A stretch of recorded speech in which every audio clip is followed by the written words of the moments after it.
Okay, Assalamualaikum warahmatullahi wabarakatuh. My name is Khairul Azman bin Azmi. Today I would like to present about our assignment 2, which is the symmetrical and unsymmetrical faults. So I would like to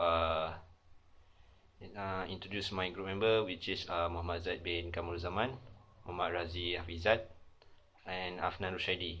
So today I will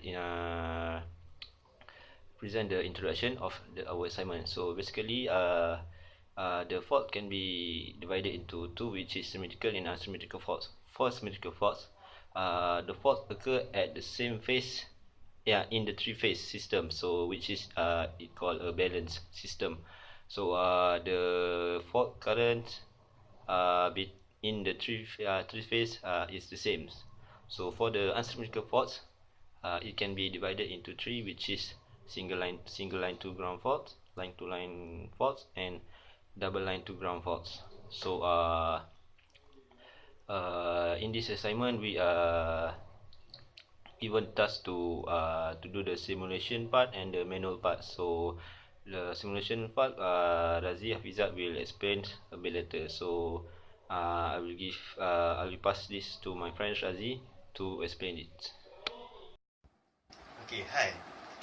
My name is Mohamad Hafizhat bin Rodi. My matrix number is 177993.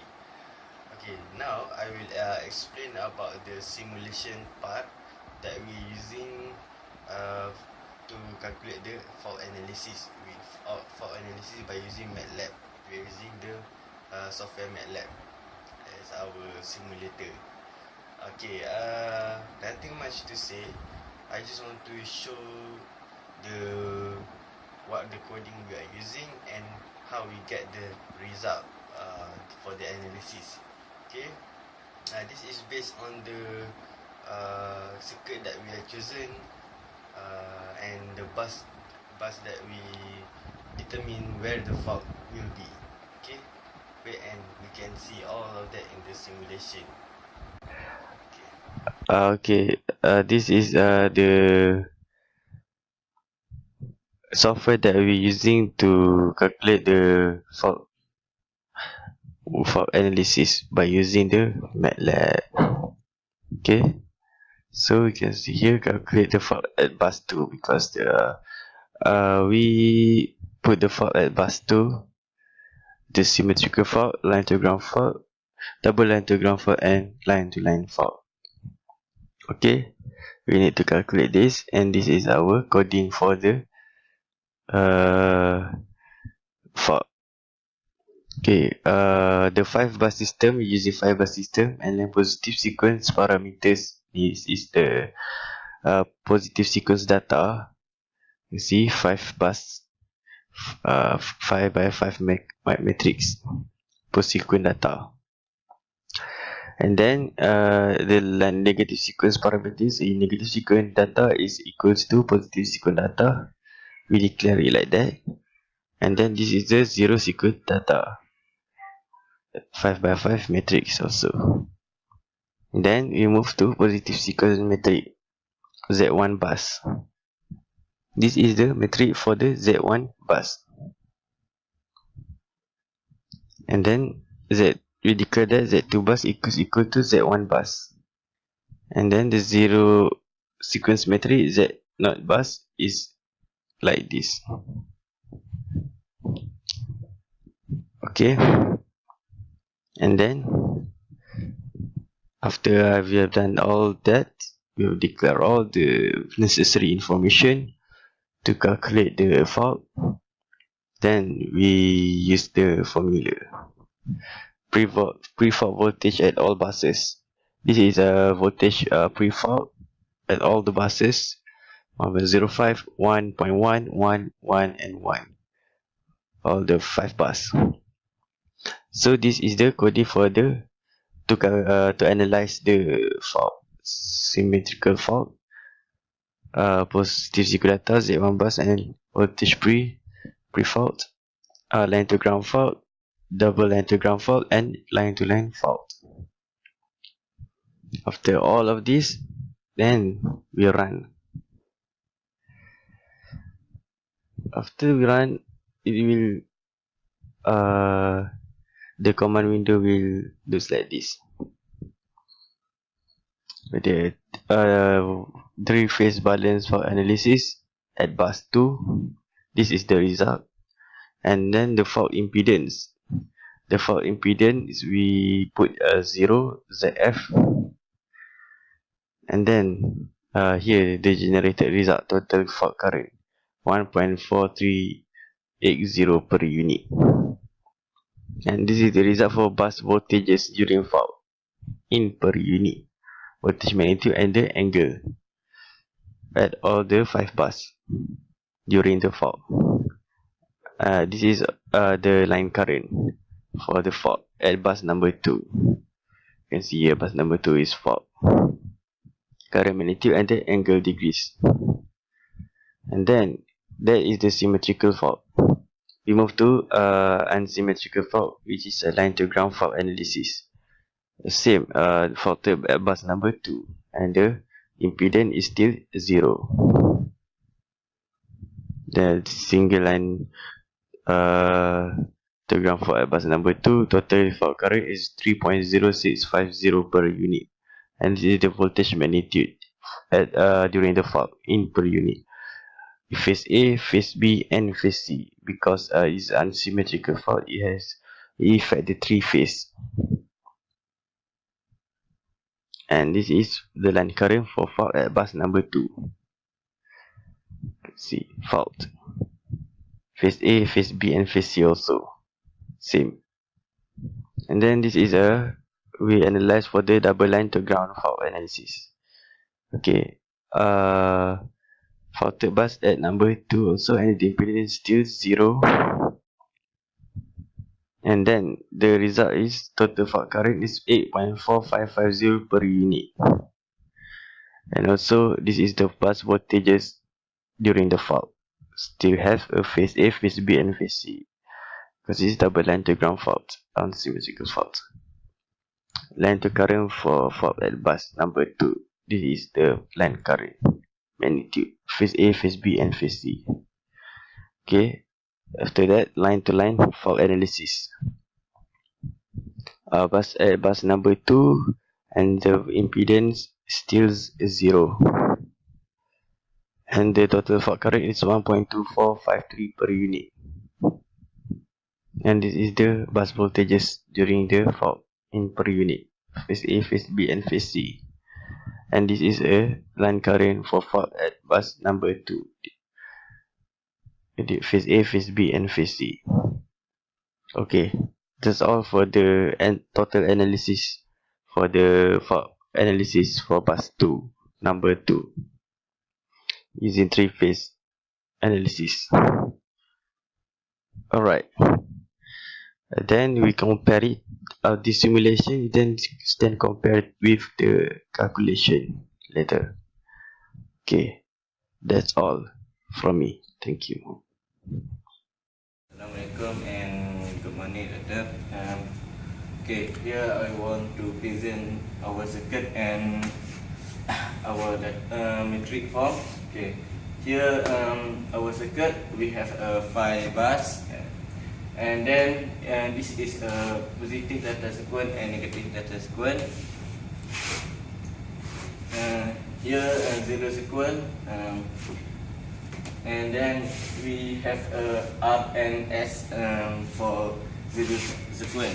Okay, first of all, we need to form the metric bus for the positive sequence and negative sequence.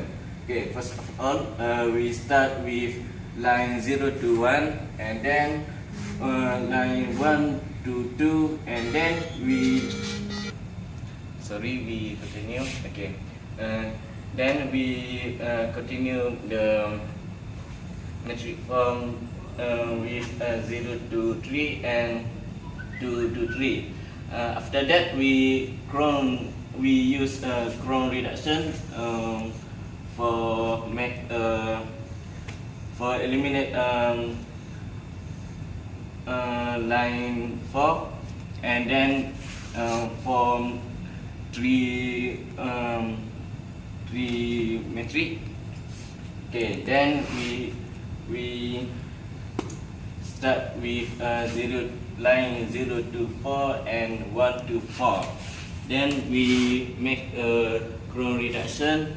Then we add line 3 to 4. Then we make a chrome reduction again. Then we add line 3 to 5 and 5 to 4 to 5 bus. And then we make a chrome reduction. Then we form the Z bus for positive sequence and negative sequence. Okay, for the sequence, okay, first of all, we add bus 0 to 1, bus 1 to 2, and bus 3 to 3. Bus 0 to 3 and bus 2 to 3. Then we have 4 times 4 matrix, and we make a chrome reduction for this bus, and then we add line 1 to 4 and line 3 to 5 and 4 to 5. Okay, so we have okay, so we need to use chrome reduction to get a 5 times 5 matrix. So here our Z bus for 0 sequence. Okay, that's all for me. Okay, thank you. Assalamualaikum. My name is Afnan Rusyaidi.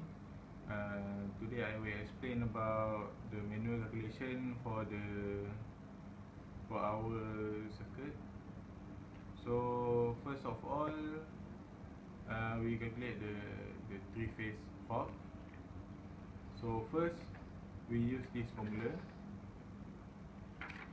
So we use this formula to find the fault current, which is at the bus 2. So next, we find the voltage for bus 1, bus 2 and bus 3, because bus 1 and bus 3 is connected to bus 2, which is the fault. Okay. So next we find the line current for line 1 and line 2, bus 1 and bus 2, and bus 3 and bus 2. So we get the answer for both. So that's okay. For the next, for the single line to ground fault. So first of all, we find the current at the bus 2. Okay. So we know that the V2 from our simulation, we know that the V2 is 1.1 volt. So next we find the current phase. We use this method. Okay. So next we find the voltage for each bus.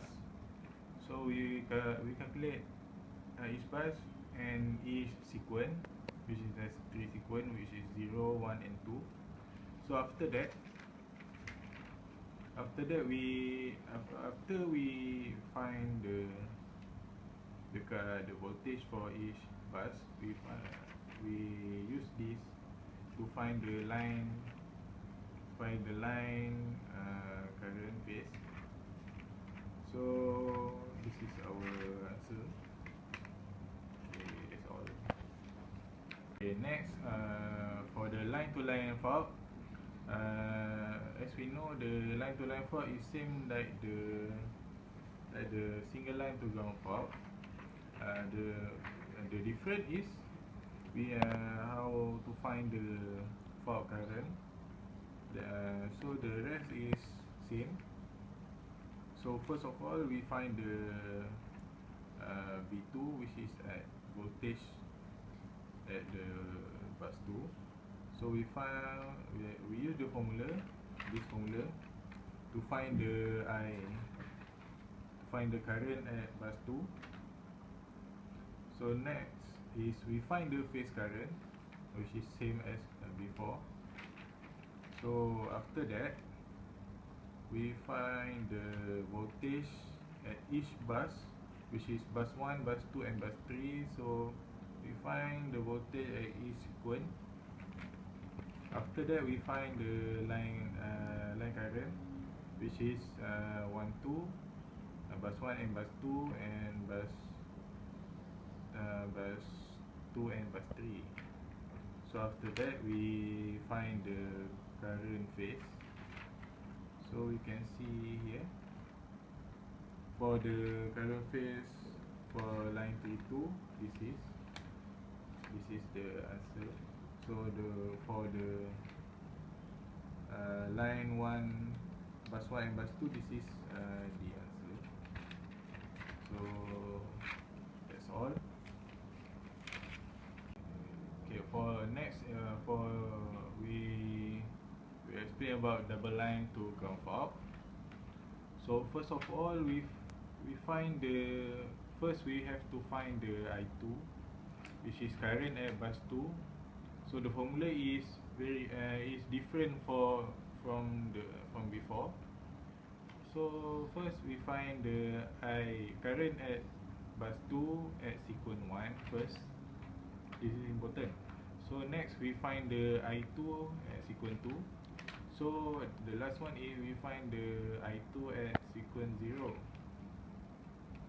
So after that, we find the current phase at bus 2. So after that, we calculate the total fault current for the bus 2, which is I2 at phase B plus I2 at phase C. So we get the answer.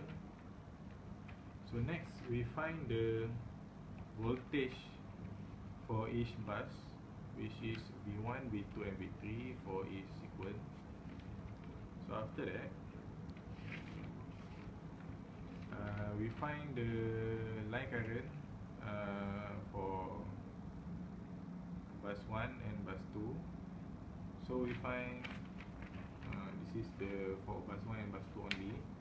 So at the we find the line current.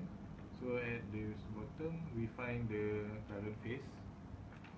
So same as the line 32 for bus 3 and bus 2. So we find the current line phase, line current. So after that we find the current phase. So that's all from me. Thank you. So based on the result, we can conclude that the symmetrical fault give more damage to the device in our power system compared to the unsymmetrical fault. But unsymmetrical fault is common occur in the power system compared to the symmetrical fault. So basically the symmetrical fault is more easier to analyze because it per phase basis compared to the unsymmetrical fault, which is very hard to analyze it because the impedance fault is and the current fault are different in each line compared to the symmetrical fault, which is the same in each phase and each line. So I think that's all from us. So thank you.